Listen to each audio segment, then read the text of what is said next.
Hello there, ladies and gentlemen. This is Orphan Last, aka Skylar Madison, and today is a presentation on a feature request for OpenToonz. This video is requesting funds in a crowdsourcing campaign in order to see if we can improve the graphic user interface in OpenToonz. And for those of you who are unfamiliar with what a graphic user interface is, it's basically all of the icons on the screen that you click on with your mouse. Any interface that involves using the mouse, that is a graphic user interface. And then for those of you that haven't heard of OpenToonz, it's a 100% free and open source piece of animation software. It's full featured as well. If there were one program out there that I could compare it to, it would be Toon Boom, which makes it potentially more powerful and more useful than most commercial software out there, especially with that free price tag. I've grown attached to this particular piece of software, and I have a particular goal to make OpenToonz as useful as it can possibly be. Although there are some great features in OpenToonz, genuinely and truly, getting it optimized in terms of performance and with the graphic user interface makes a long road ahead for me. If you've never played with OpenToonz, it's worth taking a look at and trying out. I provide tutorials on this program as well. So with no further ado, let's take a look at the current OpenToonz graphic user interface. Currently in OpenToonz, we have a lot of different types of windows that you can use in order to make an animation. But since there's so many different windows, not all of these windows and their subsequent tools can fit onto the screen. So the original commercial developers of the software introduced the idea of snapping windows onto the screen, which allows you to also kind of fold things into a nice, neat little package here and there, so that you can have a little bit of a clearer view towards the viewer. But even after having done this, there's still a few very useful windows that you'll be using on a regular basis that still don't fit on the screen. Of course, you could always go to the Windows menu and access these windows at any given time, but this requires reading through a fairly long list of different windows. This slows down the workflow. So the original commercial developers introduced the idea of working with rooms, and rooms are the tabs at the top of the screen which allow you to access a different configuration of windows that have been snapped onto the screen. This makes it so that you can quickly access any window you want, and each room has customization capabilities for any configuration of windows in any place that you'd like. However, although these two features have greatly improved our ability to have ready access to our tools at any given point in time, it still has one very large, glaring flaw to the interface. And to anyone who's actually used OpenToonz on a regular basis, or just used it kind of casually here and there, will find this to be an obvious flaw. Oftentimes, you still need so many windows on the screen, even if it's just the bare minimum, at one given time, and it blocks visibility to the viewer. Your canvas, the one thing that you need to be able to see clearly at all times. It's the one thing that you draw on and animate on. It's not just the center stage, it is the stage. So how do we fix this?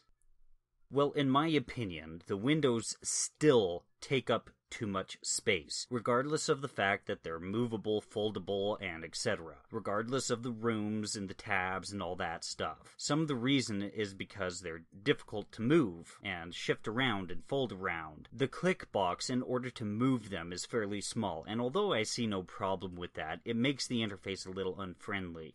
The problem is they still take up too much space on the screen, regardless of what you do. We need to make these windows smaller somehow, when they're not being used especially. So what I'm suggesting is what I call collapsible windows.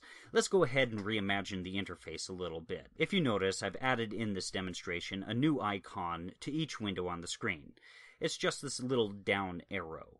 Now, I don't imagine that this icon will necessarily be needed for every single window, such as the viewer, combo viewer, toolbar, tool options bar, the command bar, and other windows that are pretty much mandatory on the screen in order to work OpenToonz. Like, you have the option to have them or not, but really they're already at their optimum size and configuration. But for the overwhelming majority, I think that this icon should be added to as many windows as possible. When this little downward arrow icon is clicked, it'll collapse the window into a free-floating icon. Here, I click on the down arrow, and you can see that it collapsed the entire window into a free-floating icon. This free-floating icon can be placed anywhere on the screen that you'd like by clicking and dragging on this little gripper visual aid I put here. Little grippers like this are often found on mobile applications, so as I see it, people already know that this is a visual cue.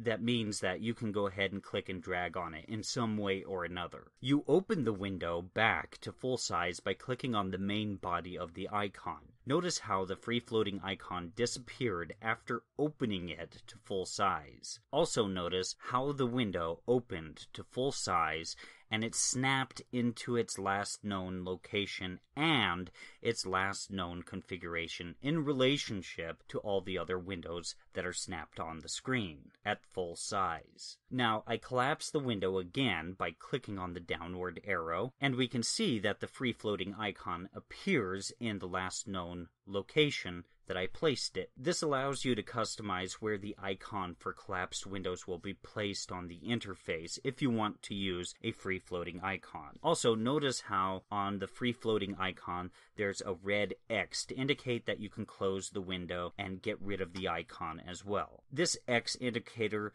will only be available for free-floating icons that have not been snapped to the interface. However, if you want the icon to be smaller, you can snap it into any place you'd like, and you can do this with any window that you'd like.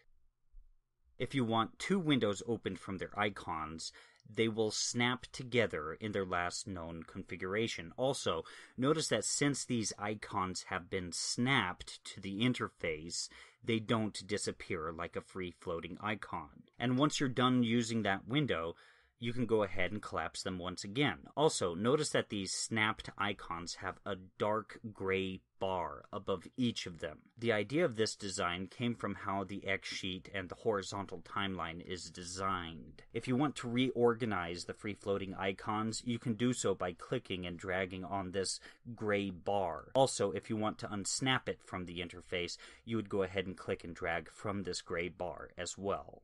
I mean, just look at that. Notice how there's just so much more room on the screen now. We can now fit more windows onto the screen. And then we can go ahead and collapse these windows as well. And then snap them into position. As you can see, with this interface that I'm suggesting, we now have ready access to more windows on one screen at any given point in time, taking up far less screen space. There's less need to be using the room tabs at the top of the screen to access even more windows and tools and such. And furthermore, we always have clear sight to the viewer. If this interests you, feel free to donate. Every little bit helps. I personally plan on donating towards this feature as much as I can possibly afford. So, thank you for your time.